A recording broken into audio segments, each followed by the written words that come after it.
Gue lupa, sejak kapan gue mulai percaya hal-hal kayak gini. Jin, pesugihan, susuk, atau mantra-mantra yang biasanya cuma nongol di cerita-cerita horor kampung. Dulu, gue pikir semua itu cuma buat nakut-nakutin anak kecil. Tapi semuanya berubah sejak dia ninggalin gue. Cowok pertama gue. Orang yang bikin gue ngerasa hidup gue berarti, terus dengan gampangnya dia cabut pas gue udah ngasih segalanya. Bukan cuma badan bro, tapi kepercayaan, harga diri, bahkan doa-doa malam gue yang isinya cuma nama dia doang. Nama gue Rafika, anak SMA kelas 3 di Pontianak. Dari luar, gue mungkin kelihatan biasa. Cewek kalem, rambut lurus panjang, kulit putih, duduknya manis di pojokan kelas. Gak neko-neko, ya tipikal cewek yang sering dibilang anak baik-baik. Tapi dalam kepala gue, isinya racun, bukan buat orang lain, tapi buat diri sendiri. Gue belajar cara senyum yang sopan sambil nahan tangis. Gue belajar nunduk waktu diliatin orang, biar mereka nggak lihat betapa kosongnya mata gue. Dan tiap pulang sekolah, gue ngaca, bukan buat dandan, tapi buat mikir, masih pantas nggak sih gue disebut manusia? Masalahnya, bukan karena gue sayang banget sama dia, tapi karena dia ninggalin gue dengan cara yang jahat. Dia Fahri, anak cowok rohis yang so alim, pinter ngajak diskusi soal agama, tapi di belakang dia mainin hati orang. Dia mulai dari ngajak gue sholat bareng, terus tanya kabar tiap pagi, terus tiba-tiba jadi orang yang paling ngerti hidup gue. Gue jatuh pelan-pelan, dan dia tangkap, tapi bukan buat dijaga, buat dimanfaatin. Dan tolongnya gue percaya. Sampai akhirnya, ya lo taulah, gue ngasih segalanya. Dan dia bilang, jangan cerita ke siapa-siapa, ini buat kita aja. Gue simpen, karena gue pikir itu cinta. Tapi gak nyampe 2 minggu, dia hilang. Ngeblok semua sosmed gue, gak jawab chat. Dan tahu-tahu di sekolah ada video gue sama dia di kasur, di kamarnya. Lo bayangin, jadi cewek yang dari kecil dijaga, dikatain kebanggaan keluarga, terus tiba-tiba lo diludahin orang-orang lewat mata mereka. Gue jalan di koridor, semua ngelirik, ada yang bisik-bisik, ada yang ketawa kecil, ada yang rekam gue diam-diam. Bahkan guru BK pun cuma bisa manggil gue dengan nada kasihan, bukan marah, kasihan. Dan disitulah titik baliknya. Gue gak marah, gue mati rasa.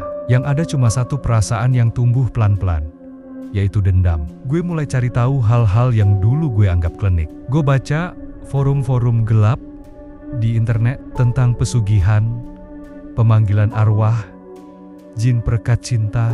Bahkan ada yang ngomong soal anak setan yang bisa dibentuk dari rahim manusia kalau syaratnya lengkap. Gue baca semua itu bukan karena gue percaya, tapi karena gue kepepet. Karena semua yang logis udah gagal nolongin gue. Karena nggak ada lagi tangan manusia yang mau narik gue dari lumpur. Jadi mungkin tangan setan bakal lebih tulus. Dan di tengah semua kekacauan itu, gue ketemu dia. Cewek aneh di kelas sebelah, namanya Mbak Lini. Duduk di pojokan kelas, suka gambar-gambar simbol aneh di bukunya, dan jarang ngomong. Tapi entah kenapa, waktu gue lagi ngerasa dunia bener-bener benci gue, dia dateng, cuma bilang, lo pengen dia ngerasain yang lo rasain? Gue ngangguk. Dia nggak tanya detail, nggak sok nasihatin kayak guru, nggak ngelirik gue jijik kayak temen-temen gue. Dia cuma senyum tipis, lalu bilang pelan, kalau lo siap, ikut gue nanti malam. Dan lo tahu, malam itu gue ikut. Gue nggak inget detailnya gimana. Yang gue inget cuma malam itu gelap banget. Udara dingin kayak nembus sampai tulang. Motor tua yang dibawa Mbak Lini ngebelah, jalan sepi, arah ke pinggir kota. Nggak ada suara, cuma deru angin dan desahan mesin yang kayak udah capek. Kita berhenti di dekat kebun sawit yang udah lama ditinggal. Di sana ada jalan kecil ke hutan. Sunyi, nggak ada lampu, cuma ada suara jangkrik, suara air netes dari pohon, dan kabut tipis yang ngebuat semuanya kayak mimpi buruk yang hidup. Gue nanya, kita mau ngapain di sini? Tapi Mbak Lini cuma bilang, lo udah milih masuk. Jadi nggak ada pertanyaan sekarang. Yang ada, cuma nerusin. Gue diem. Bukan karena gue setuju, tapi karena gue udah nggak punya tempat buat balik. Kalau pulang pun, siapa yang nunggu gue? Nyokap gue tiap hari cuma sibuk sama medsos. Nyindir gue lewat status WhatsApp. Bokap, dia udah lama nggak tidur di rumah sejak dia punya teman kantor baru. Dan teman-teman gue, mereka sibuk ngejilat Fahri karena takut ketularan aib gue. Jadi ya, gue terusin. Di ujung jalan itu, ada gubuk kecil reot. Dari luar cuma kelihatan kayu lapuk, atap bolong, dan bau tanah basah yang nempel di hidung. Tapi anehnya, pas kita masuk, dalamnya beda. Gak ada sarang laba-laba, gak ada debu. Malah kayak tempat yang udah disiapin buat sesuatu. Di tengah ruangan itu, ada lingkaran dari garam dan bunga kenanga. Ada lilin-lilin kecil nyala, dan satu mangkok air yang terus bergetar. Padahal gak ada angin. Mbak Lini ngasih gue kain hitam. Pakai ini, duduk di tengah, jangan ngomong, jangan lari, jangan nangis, dan jangan nyebut nama Tuhan. Gue diem, tangan gue gemeter. Tapi anehnya, hati gue tenang. Gue duduk, tutup mata, dan beberapa detik kemudian, udara di sekitar berubah. Dingin banget, sampai tulang gue kerasa kayak retak. Lalu, ada suara. Bukan suara manusia. Bukan juga suara hewan. Tapi suara yang langsung masuk ke kepala gue. Pelan, dalam, ngebelah isi otak gue. Kau panggil aku karena kau hancur. Atau karena kau ingin menghancurkan. Gue nggak jawab. Tapi entah kenapa, air mata gue ngalir sendiri. Hatimu kosong, Rafika. Kosong seperti rahim yang siap diisi. Gue buka mata, tapi nggak ada siapa-siapa. Cuma bayangan, kabut, dan siluet tinggi gede berdiri di ujung ruangan. Dia nggak punya wajah, cuma bentuk manusia dengan mata gelap, gelap banget yang seolah bisa ngeliat masa lalu gue. Gue mau lari, tapi kaki gue nggak bisa gerak. Gue mau teriak, tapi tenggorokan gue kering. Sampai akhirnya dia ngangkat tangannya. Gak nyentuh gue, tapi badan gue ngerasa ditarik dari dalam. Kayak ada sesuatu yang masuk lewat dada gue, terus muter ke perut, terus berhenti di rahim gue. Gue jatuh, gue gemeter, tapi gue juga ngerasa tenang. Tenang yang salah, tapi bikin candu. Besoknya, gue bangun di kamar sendiri.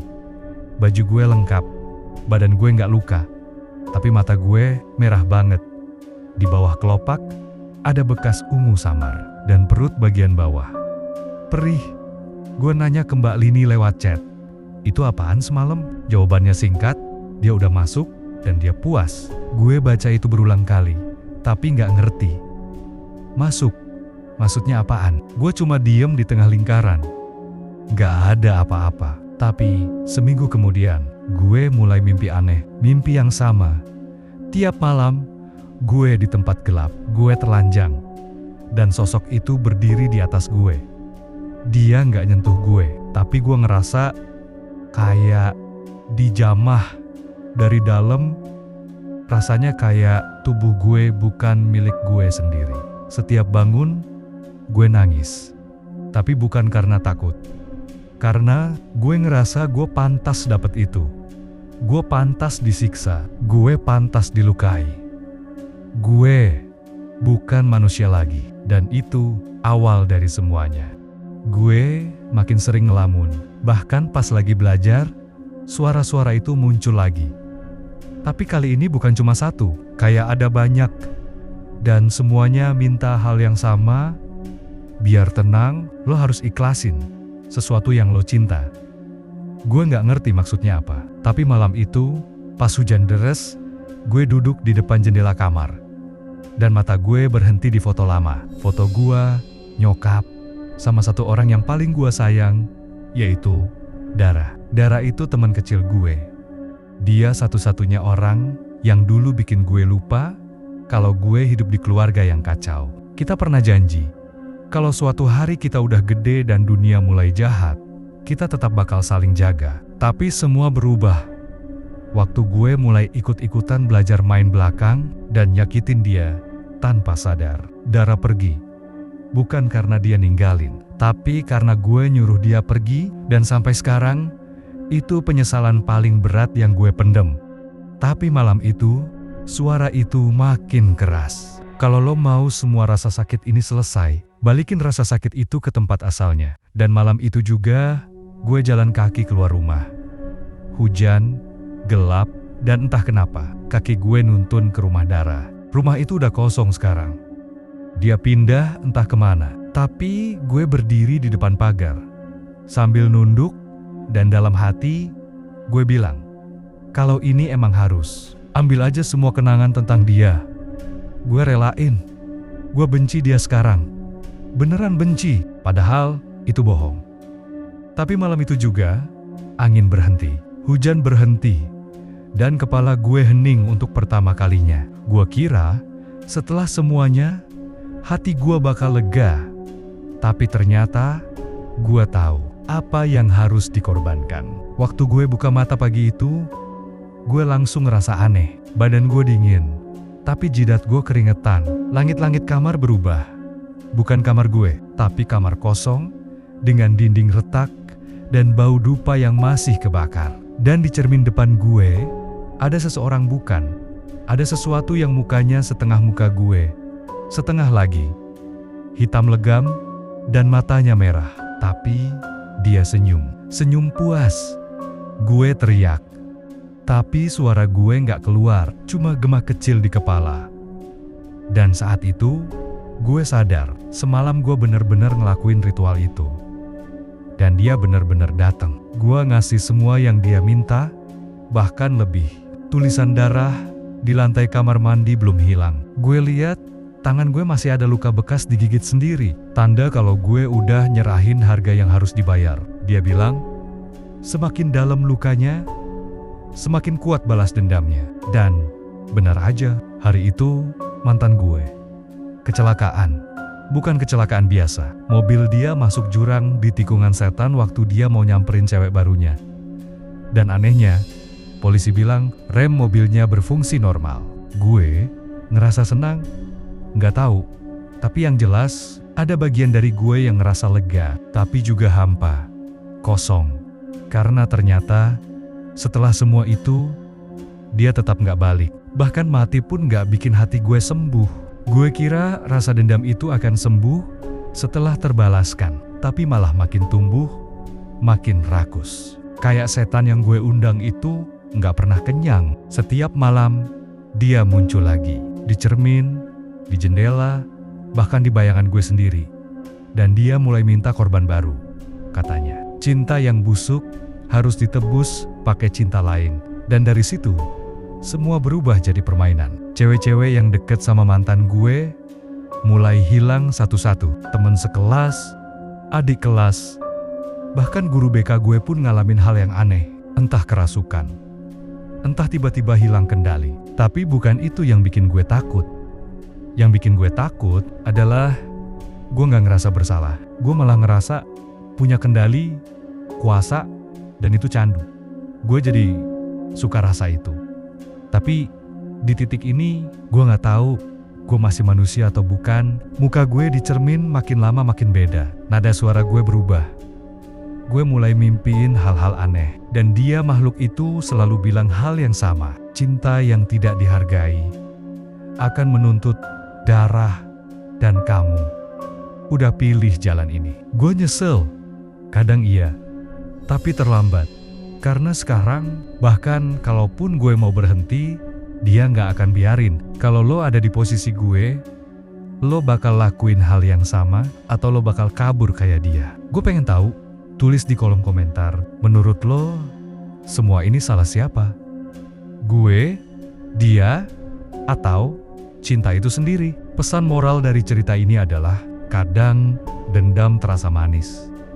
Tapi harga yang dibayar, bisa lebih pahit dari luka yang kita terima. Balas dendam bukan penyembuhan. Itu jalan ke lubang yang makin dalam. Dan dalam sampai kita lupa siapa diri kita sebenarnya.